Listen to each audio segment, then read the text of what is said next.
श्रीमद् रामायणे सुन्दरकाण्डे चतुश्चत्वारिंशः सर्गः।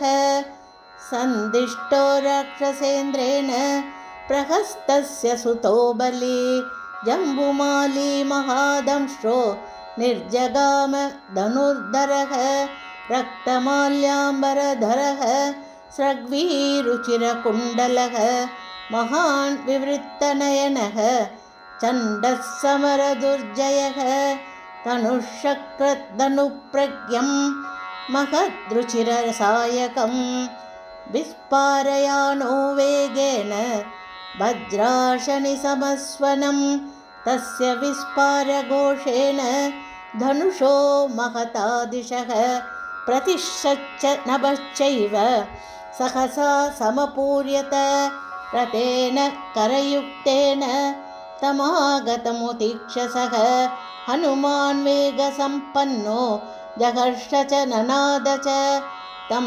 तोरणविटङ्गस्तं हनुमन्तं महाकपिं जम्बुमाली महाबाहुः विव्याध निशितैशरैः अर्धचन्द्रेण वदने शिरस्येकेन कर्णिना बाह्वोर्विव्याध नाराचैः दशभिस्तं कपीश्वरं तस्य तच्छुशुभे ताम्रं शरेणाभिहतं मुगं शरतीव अम्बुजं पुल्लं विद्धं भास्कररश्मिना तस्य रक्तं रक्तेन रञ्जितं शुशुभे मुखं यथाकाशे महापद्मं सिक्तं चन्दनबिन्दुभिः चुकोप बाणभिहतो राक्षसस्य महाकपिः ततः पार्श्वेति विपुलां ददर्श महतीं शिलां तरसा तां समुत्पाट्य चिक्षेप बलवद्बली तां शरैर्दशभिः क्रुद्धः ताडयामास राक्षसः विपन्नं कर्मददृष्ट्वा हनुमान् चण्डविक्रमः सालं विपुलमुत्पाट्य भ्रामयामास वीर्यवान् भ्रामयन्तं कपिं दृष्ट्वा सालवृक्षं महाबलं चिक्षेप सुबहून् बाणान् जम्बुमाली महाबलः सालं चतुर्भिश्चिच्छेद वानरं पञ्चभिर्भुजे शिरस्येकेन बाणेन दशभिस्तुस्तनान्तरे शशरैः पूरिततनुः क्रोधेन महतावृतः तमेव परिगं गृह्य भ्रामयामास वेगतः अतिवेगोऽतिवेगेन भ्रामयित्वा बलोत्कटः परिगं पातयामास जम्बुमालेर्महोरसि तस्य चैव शिरो नास्ति न बाहु न च जानुने न धनुर्न रथो न अश्वाः तत्रादृश्यन्तने शवः सहतस्तरसा तेन जम्बुमाली महाबलः पपात निहतो भूमौ चूर्णिताङ्गविभूषणः जम्बुमालिं च निहतं किङ्गरां च महाबलान् चुक्रोध रावणः श्रुत्वा कोपसंरक्तलोचनः सरोषसंवर्तितताम्रलोचनः प्रहस्तपुत्रे निहते महाबले अमात्यपुत्रान् अतिवीर्यविक्रमान् समाधिदेशाशु निशाचरेश्वरः। इत्यार्षे श्रीमद् रामायणे सुन्दरकाण्डे चतुश्चत्वारिंशः सर्गः। श्रीहरये नमः श्रीहरये नमः श्रीहरये नमः। जानकीकान्तस्मरणं जय जय राम राम। आञ्जनेयमूर्ति की जय। सद्गुरुनाथ महाराज की जय। श्रीमद् रामायणे सुन्दरकाण्डे पञ्चचत्वारिंशः सर्गः।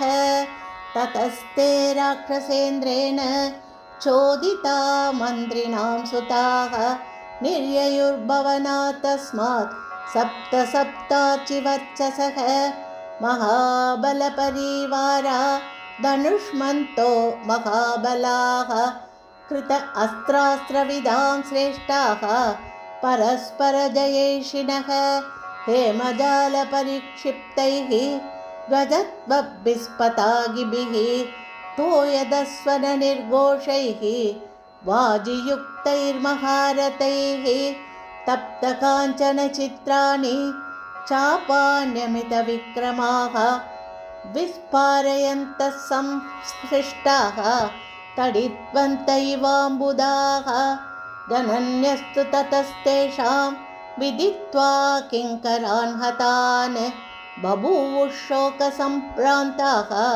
सबान्धव सुहृज्जनाः ते परस्परसङ्घर्षात् तप्तकाञ्चनभूषणाः अभिपेदुर्हनुमन्तं तोरणे समवस्थितं सृजन्तो बाणवृष्टिं ते रथगर्जितनिस्वनाः वृष्टिमन्तैवाम्भोधा विचेरुर्नैरुदाम्बुदाः अवकीर्णस्ततस्ताभिः हनुमान् शरवृष्टिभिः अभवत् संवृताकारः शैलराडिव वृष्टिभिः स शरान् मोघयामास तेषाम् आशुचरकपिः रथवेगं च वीराणां विचरन् विमलेम्बरे सतैक्रीडन् धनुष्मद्भिः योम्निवीरप्रकाशते धनुष्मद्भिर्यथा मेघैः मारुतप्रभुरम्बरे सकृत्वा निनदं घोरं त्रासयंस्तां महाचमूं चकार हनुमान् वेगं तेषु रक्षस्सु वीर्यवान् तलेनाभ्यहनत् काञ्चित् पद्भ्यां काचित् परं तपः मुष्टिनाभ्यहतत् काञ्चित् न कैकाञ्चित् व्यधारयत् तलेनाभ्यहनत् काञ्चित् पद्भ्यां काञ्चित् परन्तपः मुष्टिनाभ्यहनत् काञ्चित् न कैकाञ्चित् व्यधारयत् प्रममादो रसा काञ्चित् ऊरूभ्याम् अपरान् कपिः केचित् तस्य निनादेन तत्रैव पतिता भुवि ततस्तेष्ववसन्नेषु भूमौ निपतितेषु च तत्सैन्यमगमत् सर्वं दिशो दश भयातितं विनेदुर्विश्वरं नागा विपेदुर्भुवि वाजिनः भग्ननीडध्वजच्छत्रैः भूचकीर्णाभवत्रतैः